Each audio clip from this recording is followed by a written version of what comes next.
Tonight we begin with a development that Western intelligence officials had feared, military analysts had predicted, and Moscow had desperately tried to conceal. A catastrophic military loss that unfolded not over months of grinding attrition, but in just 72 hours. 72 hours that shattered one of Russia's most decorated combat formations. 72 hours that exposed the fragility of Moscow's offensive strategy. 72 hours that may have fundamentally altered the trajectory of this war. What Russia did this week crossed a line that Ukrainian commanders had anticipated would come. And when that line broke, Ukraine did not hesitate. They responded with precision, with overwhelming force, and with a level of tactical sophistication that left even seasoned observers stunned. Tonight, Moscow has been forced to acknowledge what satellite imagery, battlefield reports, and intercepted communications had already confirmed. An entire elite brigade, one of Russia's most capable armored formations, has effectively ceased to exist, and the Kremlin's silence on exactly how this happened speaks louder than any official statement ever could. For several weeks now, there had been signals, not official announcements from Moscow, not formal military declarations, just signals that Russia was preparing something significant in the eastern sector. Russia has been aggressive throughout this conflict, yes, but they have been predictable in their aggression. Their moves have followed a certain rhythm, a cadence, almost a choreography that Western analysts had learned to recognize. But what set off alarm bells in NATO intelligence circles this month was that the rhythm went silent. Military analysts who monitor Russian force movements know the indicators: the repositioning of logistics convoys, the sudden increase in encrypted communications traffic, the forward deployment of medical units and field hospitals, the sudden silence from previously active command posts. All of that went quiet. And whenever Russia goes quiet, it means something is about to get loud. The 72nd Guards Motor Rifle Brigade had been held in reserve for months, positioned near Belgorod, undergoing what Russian sources described as intensive combat readiness training. This wasn't an ordinary unit. This was one of the few formations in the Russian military that still maintained Soviet-era prestige. Decorated veterans, modern equipment, officers handpicked by the general staff. When this brigade moved, it meant Moscow was making a serious play. And 2 weeks ago, they began moving. Early Tuesday morning, Ukrainian intelligence detected what they described as a major armored column movement, including forward elements of the 72nd Brigade that had not been deployed in over 18 months. These are the kinds of assets that Russia only commits when they are signaling something very specific: a major offensive push, a desperate attempt to break through Ukrainian lines, or a high-stakes gamble to achieve a breakthrough before winter sets in. Ukrainian commanders didn't know which category this fell into, or whether it fell into all three at once, but what they did know was that Russia was changing its operational posture. And when a military force of this caliber shifts posture without explanation, even by a few kilometers, every intelligence service in NATO pays attention. Satellite imagery obtained by Western agencies showed the brigade moving in 3 columns toward the Kupiansk-Lyman axis, a sector that had seen relatively static fighting for months. The deployment was massive: over 200 armored vehicles, including modern T-90M tanks, BMP-3 infantry fighting vehicles, and self-propelled artillery systems. This wasn't a probing force. This was a full-scale assault formation, and Ukraine saw every kilometer of their approach. The warning issued by Ukrainian military command that night was not normal, it was not routine, it was not symbolic, it was urgent. Intelligence officer after operational briefing described Russia's move as reckless, desperate, and perhaps most importantly, predictable in its desperation. But desperation only works if the target hesitates. Ukraine did not. In fact, their response over the next 72 hours was among the most devastating tactical operations we've seen in this entire conflict. Here's what we know. Within hours of confirming the brigade's movement toward Ukrainian lines, Ukrainian forces began implementing what analysts are now calling a layered denial strategy. These weren't the standard artillery strikes we've seen throughout the war. These were precision-guided munitions, HIMARS rockets, Excalibur shells, and drone-directed artillery, systems that Ukraine only deploys when they are preparing to annihilate a high-value target. The 72nd Brigade drove directly into a kill zone that Ukrainian planners had been preparing for months.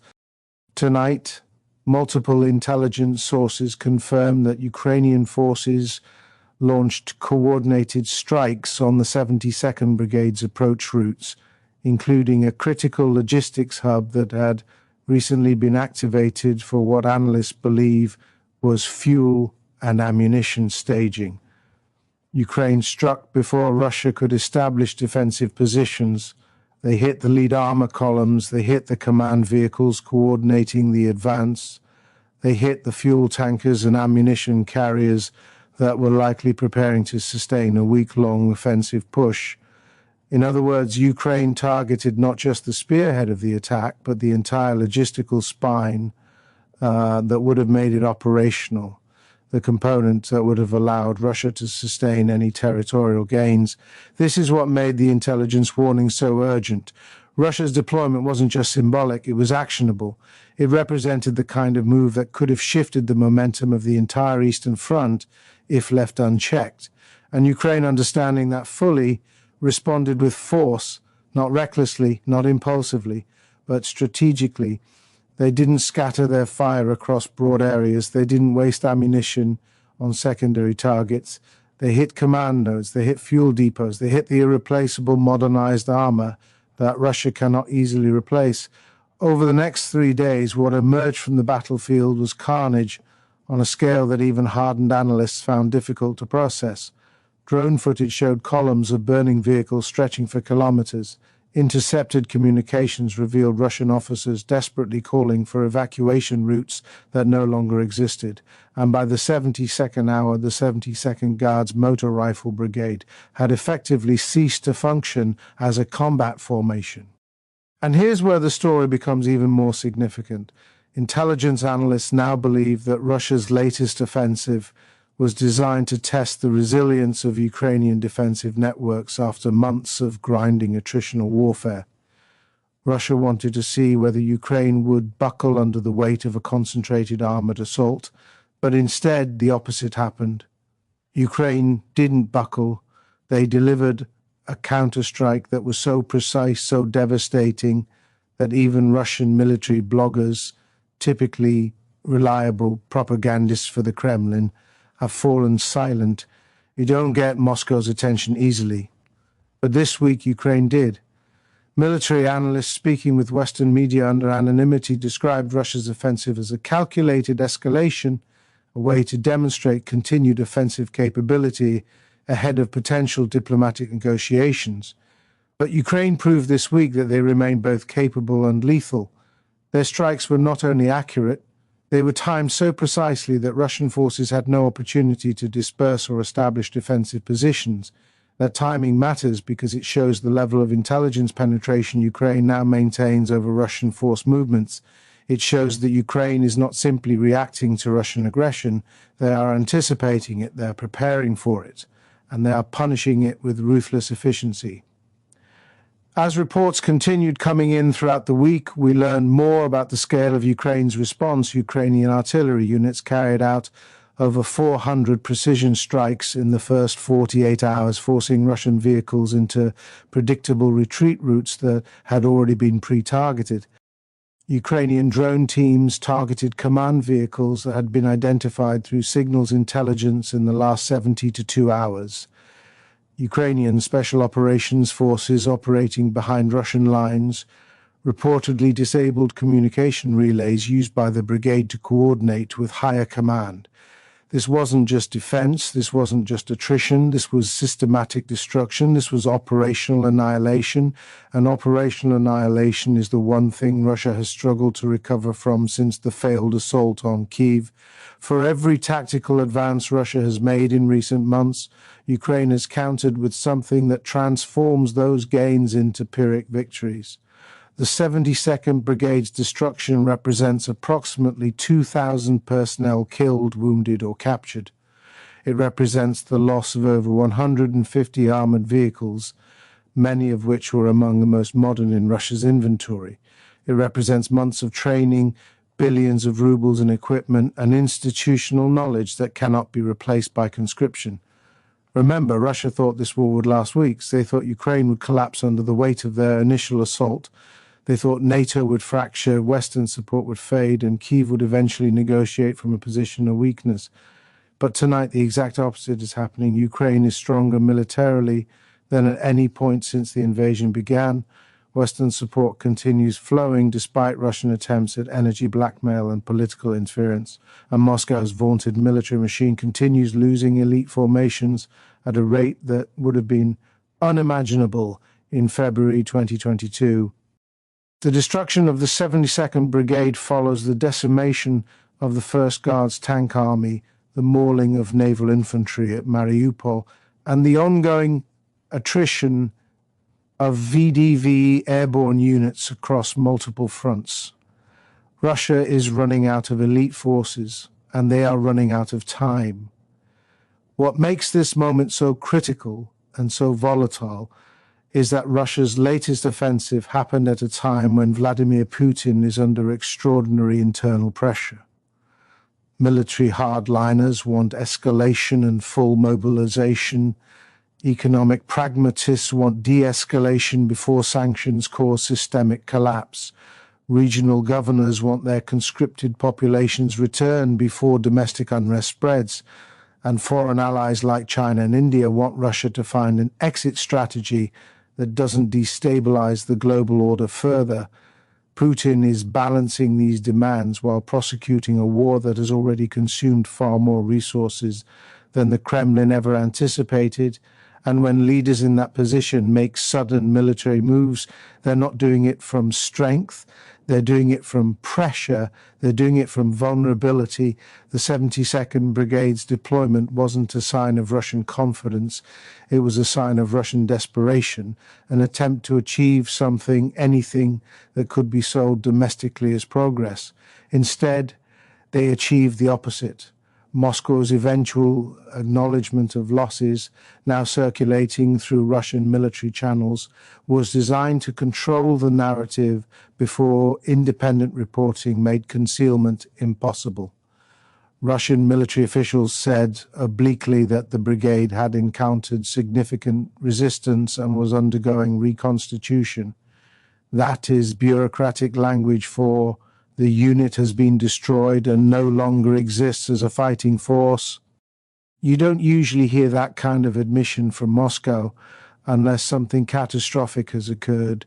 Meanwhile, NATO officials issued statements noting that Russia's offensive capability in the eastern sector had been significantly degraded. The Pentagon confirmed that American intelligence had been sharing real-time targeting data with Ukrainian forces, data that may have been instrumental in the precision of Ukraine's response. This wasn't just a Ukrainian victory. This was a demonstration of integrated Western Ukrainian military cooperation at its most effective. Meanwhile, Ukrainian President Volodymyr Zelensky addressed his nation in a somber, defiant speech tonight. He said, "Our defenders have shown that no Russian elite unit, no matter how decorated, no matter how equipped, can survive when it enters Ukrainian soil with hostile intent." He said 72 hours ago, Moscow believed they were launching a breakthrough. Tonight they are counting their dead. And he said, this war will end when Russia understands that aggression will always be met with resistance, and that resistance will always exact an unacceptable price. These are not rhetorical flourishes. These are statements from a nation that understands just how high the stakes have become. Here's what makes the situation even more concerning. Russia's brigade deployment wasn't isolated. Along with the 72nd Brigade's advance, Russian naval forces in the Black Sea also increased activity near Ukrainian coastal infrastructure. Wagner Group remnants, now operating under Russian military command, conducted probing attacks in the Bakhmut sector. Russian cyber units increased attacks on Ukrainian power grid systems, targeting civilian infrastructure ahead of winter. All of this happened within the same 72-hour window. When Russia moves multiple pieces at once, it means something larger is underway.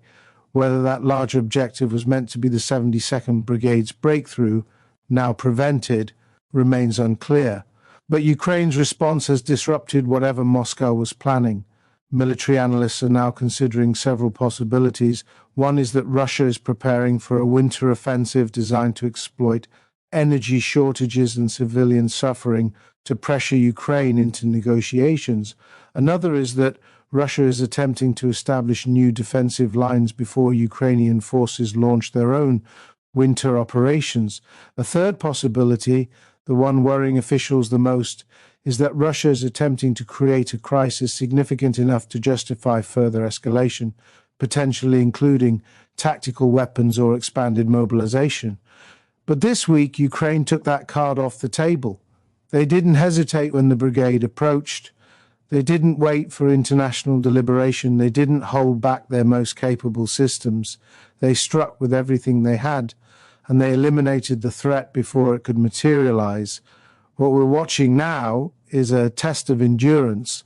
Russia wants to see if it can outlast Ukrainian resistance and Western support. Ukraine wants to show that every Russian offensive will be met with devastating consequences. NATO wants to prevent escalation while maintaining Ukrainian defensive capability. And the global community wants to prevent this conflict from spiraling into something that engulfs more nations. The 72nd Brigade's destruction is a data point in that larger test. And tonight, that data point favors Ukraine. Tonight, we've heard from intelligence officials who are now monitoring Russian force repositioning across the Eastern Front. They say Russian units are being pulled back from forward positions, likely to prevent similar catastrophic losses. They say Russian command and control has been disrupted, with multiple units reporting communication blackouts. And they say Moscow's decision to deploy the 72nd Brigade was likely part of a broader offensive strategy intended to achieve gains before the ground freezes, a strategy that has now collapsed. But Ukraine is not resting on this victory. In fact, Ukraine is preparing for the next phase. Their response this week, swift, precise, and overwhelming, sent a message to Moscow that elite units will be destroyed just as surely as conscript formations. And it sent a message to NATO that Western weapons systems are being used with maximum effectiveness. As the coming weeks unfold, we expect more details to emerge about what exactly Russia hoped to achieve with the 72nd Brigade's deployment. But what we do know is that Ukrainian intelligence was timely. It identified the threat before it could materialize. It enabled precision targeting that maximized Russian losses, and it demonstrated that Ukraine can defeat Russia's best, not just Russia's desperate conscript waves. What happens next will depend on what Moscow does in the coming days.